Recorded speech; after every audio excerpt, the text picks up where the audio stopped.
जय श्री राधे राधे। क्या आपने कभी सोचा है जब भगवान राम इस धरती से विदा हुए होंगे तो उस रात अयोध्या में क्या हुआ होगा? क्या महल रोए होंगे? क्या लोग सो पाए होंगे? क्या राज्य बचा रहा होगा? या फिर राम के जाने के बाद अयोध्या का भाग्य ही बदल गया? आज मैं आपको वह कथा सुनाने जा रही हूँ जो सिर्फ इतिहास नहीं, एक आध्यात्मिक रहस्य है। तो जानते हैं सबसे पहले राम का अंतिम निर्णय। जब राम ने जाना कि उनका समय पूरा हो चुका है, उन्होंने राज्य को अनाथ नहीं छोड़ा। उन्होंने अपने पुत्रों को बुलाया, लव और कुश, दोनों वीर, दोनों धर्मराज, दोनों योग्य। राम ने कहा, राज्य तलवार से नहीं, धर्म से चलता है। फिर उन्होंने राज्य का विभाजन किया। कुश को अयोध्या का सिंहासन दिया गया और लव को उत्तर दिशा का राज्य।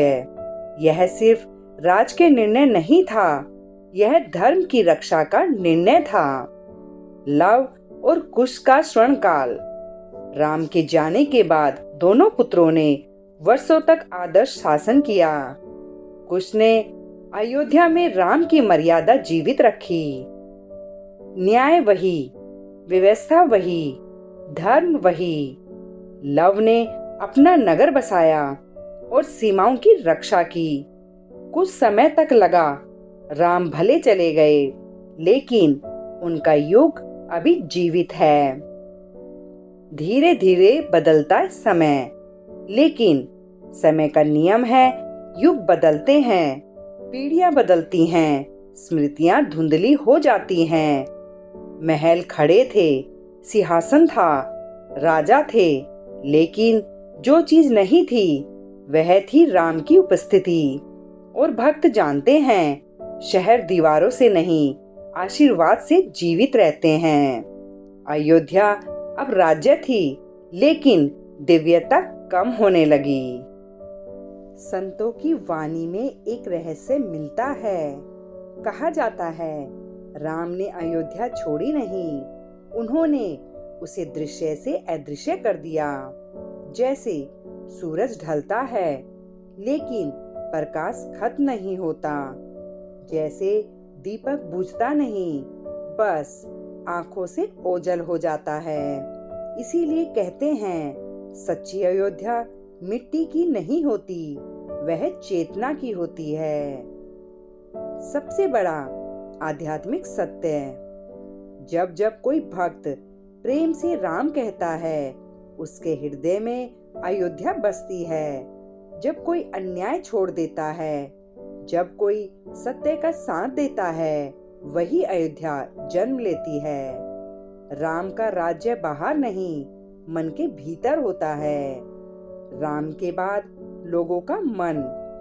राम के जाने के बाद सबसे ज्यादा बदलाव राज्य में नहीं, लोगों के मन में आया। क्योंकि राम केवल राजा नहीं थे, वह लोगों के विश्वास थे। जब कोई राजा जाता है तो सिंहासन बदलता है, लेकिन जब कोई आदर्श जाता है तो युग बदल जाता है। अयोध्या के लोग पहले सुरक्षित महसूस करते थे, क्योंकि उन्हें पता था राम जाग रहे हैं। लेकिन अब रात वही थी, महल वही थे, राजा भी था, फिर भी लोगों को लगता था कुछ कमी है। कुश का संघर्ष। कुश ने पूरी कोशिश की, उन्होंने न्याय किया, प्रजा का ध्यान रखा, राम की नीतियां लागू रखी, लेकिन राम जैसा होना किसी के बस में नहीं होता। लोग कुश से प्रेम करते थे, लेकिन राम को याद करते थे। कई वृद्ध लोग महल के बाहर बैठकर कहते, जब राम दरबार लगाते थे तो न्याय सुनाई नहीं देता था, महसूस होता था। कुश ये सब सुनते थे और अंदर ही अंदर टूटते थे। लव का अलग राज था। लव ने अपना राज्य संभाला, उन्होंने सीमाएं सुरक्षित रखी, नया नगर बसाया, व्यवस्था बनाई। लेकिन लव का मन राज्य में कम, राम की स्मृतियों में अधिक रहता था। कहा जाता है, लव अक्सर सरयू तट पर बैठकर ध्यान में खो जाते थे, जैसे वह अपने पिता से मन ही मन संवाद करते हो।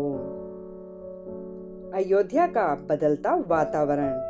समय बीतता गया और अयोध्या में एक अजीब सी शांति बस गई। ना कोई बड़ा युद्ध, ना कोई बड़ी विपत्ति, लेकिन एक खालीपन, जैसे कोई दीपक जल रहा हो पर उसकी लौ छोटी हो गई हो। संत कहते हैं यह खालीपन राम का नहीं था, यह लोगों की आस्था का था। जब लोग धर्म जीते हैं तो राज्य स्वर्ग बनता है, और जब लोग धर्म भूलते हैं तो स्वर्ग भी साधारण हो जाता है। एक संत की भविष्यवाणी कि उस समय एक संत अयोध्या आए। उन्होंने कहा, राम का राज्य समाप्त नहीं हुआ, बस लोगों के भीतर से छिप गया है। उन्होंने आगे कहा, जिस दिन लोग फिर सत्य को चुनेंगे, राम उसी दिन लौट आएंगे। यह सुनकर लोग चकित रह गए, क्योंकि संत ने लौटने की बात नहीं कही, उन्होंने जागने की बात कही। सोचिए, राम चले गए, समय बदल गया, राज्य बदल गए, लेकिन राम का नाम नहीं बदला। आज भी कोई अकेले में राम कहता है तो उसे सहारा मिल जाता है। आज भी कोई रोते रोते राम को पुकारता है तो उसके भीतर शांति उतर आती है। यही राम राज्य है। अगर आप भी चाहते हैं कि आपके घर में धर्म बना रहे, आपके जीवन में शांति बनी रहे, तो कमेंट में जरूर लिखें जय श्री राम, और वीडियो को लाइक करें ताकि यह कथा ज्यादा लोगों तक पहुंचे, क्योंकि जहां राम की कथा पहुंचती है वहीं अयोध्या बस जाती है।